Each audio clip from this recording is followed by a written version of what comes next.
कथाओं के अनुसार कनप्पा एक भील परिवार से थे। इनके पिता राजा नाग एवं माता उडुपुरा थे। इनकी पत्नी का नाम नीला था। वह एक शिकारी थे। उसी से वह अपने परिवार का पालन पोषण किया करते थे। उन्हें दक्षिण भारत के 63 तमिल संतों में उच्चतम स्थान प्राप्त था।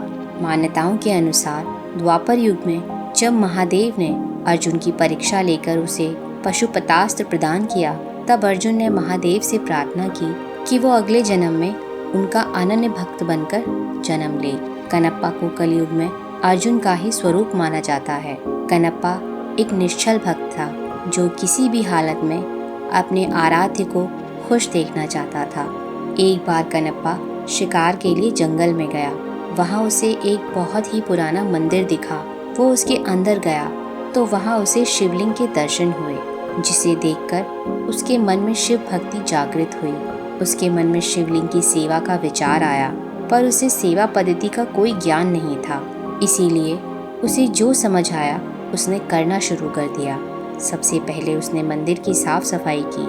फिर उसने सोचा कि महादेव को भूख लगी होगी तो उनके खाने के लिए कुछ इंतजाम किया जाए। वह तुरंत जंगल में गया और उसने एक शूकर का शिकार किया। उसका मांस काटा। वो उसे लेकर चल पड़ा। उसने कुछ शहद इकट्ठा किया जिसे वह एक पात्र में रख कर लाया और पानी को उसने अपने मुख में भर लिया और मंदिर पहुंच गया। उसने शिवलिंग पर कुछ सूखे पत्ते देखे जिसे उसने अपने पैरों से हटाया। उसके बाद उसने शिवलिंग पर वह जल कुल्ला कर दिया जो उसने अपने मुख में भरा हुआ था। उसके बाद उसने मांस और शहद चढ़ाया। कनप्पा ने जो कुछ भी किया वह पूजा पद्धति के विरुद्ध है, लेकिन उनकी भक्ति बिल्कुल पवित्र थी। उन्होंने जो कुछ भी किया पूर्ण भक्ति भाव से किया। अब तो कनप्पा का यह रोज का कार्य हो गया। वह रोज की तरह पैरों से पत्तों को साफ करता, मुंह से कुल्ला कर शिवलिंग का अभिषेक करता, मांस और शहद अर्पण करता। उसी मंदिर में एक पुजारी भी पूजा करता था। वह भी भगवान शिव का बहुत बड़ा भक्त था। अगले दिन जब कनप्पा जैसे ही पूजा करके गया, उसके कुछ देर बाद ही वह पुजारी भी मंदिर में पूजा करने के लिए आया तो उसने देखा कि पूरे मंदिर में मांस के टुकड़े पड़े हुए हैं। वह बहुत दुखी हुआ और रोने लगा कि उसके भगवान के साथ ऐसा किसने किया है। उसने तुरंत मंदिर को पानी से साफ किया और फूल भी चढ़ाई। अगले दिन जब वह पुजारी फिर से आया, उसने फिर वही सब देखा। फिर उसने फैसला किया कि अब वह पता लगाकर ही रहेगा कि ऐसा कौन करता है जो रोज मंदिर को अपवित्र कर देता है। ऐसा विचार कर पुजारी वहीं रात मंदिर में रुक गया और पूरी रात वहीं सुबह होने तक इंतजार करने लगा। जब सुबह हुई, कनप्पा रोज की भांति वहां आया और उसने रोज की तरह पैरों से शिवलिंग पर चढ़े फूलों को हटाया, कुल्ला करके शिवलिंग का अभिषेक किया और फिर शिवलिंग पर मांस और शहद को चढ़ाया। पुजारी छुपकर यह सब देख रहा था। उसे बहुत ही क्रोध आया। उसे समझ आ गया कि यह वही व्यक्ति है जो ऐसा पाप करता है। पुजारी के मन में विचार आया कि वह इतने वर्षों से भगवान शिव की पूजा बड़ी शुद्धता के साथ कर रहा है, लेकिन भगवान शिव ने उसे आज तक कभी दर्शन नहीं दिए। भला इस घृणित भील की पूजा पद्धति से भगवान शिव क्या ही प्रसन्न होंगे। अपने भक्त के मन में अभिमान का विचार आता देख भगवान शिव ने एक लीला करने का निर्णय लिया। पुजारी भी भगवान शिव का अनन्य भक्त था, इसीलिए भगवान शिव पुजारी का अभिमान भंग करना चाहते थे। तभी शिवलिंग की एक आंख से खून बहने लगा। यह देख कनप्पा बहुत दुखी हुआ। वह बेचैन होने लगा कि उसके प्रभु को ये क्या हो रहा है।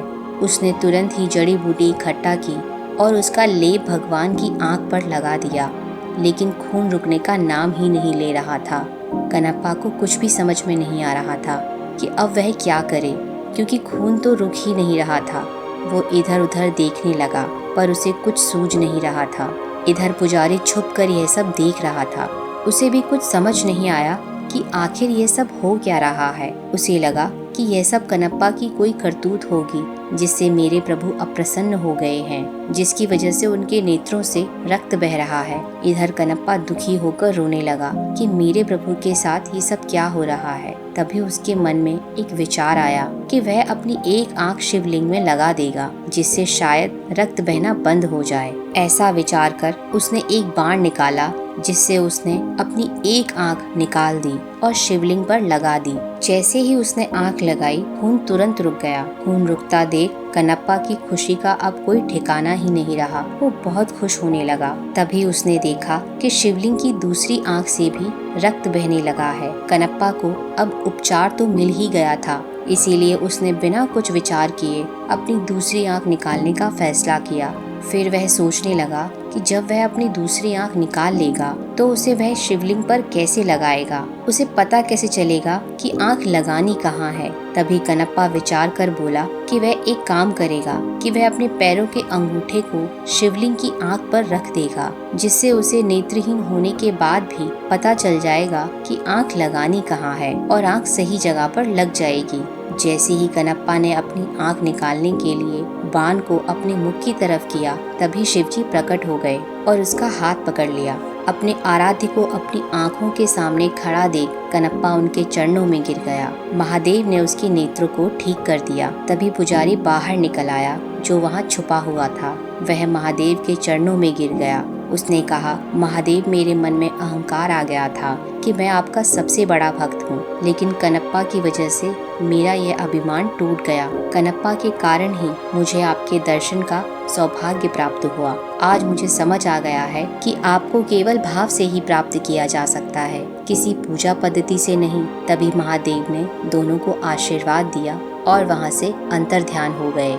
आंध्र प्रदेश के तिरुपति जिले के कलास्ती नामक जगह पर महादेव का वही शिवलिंग श्री कलास्ती महादेव के नाम से प्रसिद्ध है। माना जाता है कनप्पा ने इन्हीं शिवलिंग को अपने नेत्र अर्पण किए थे।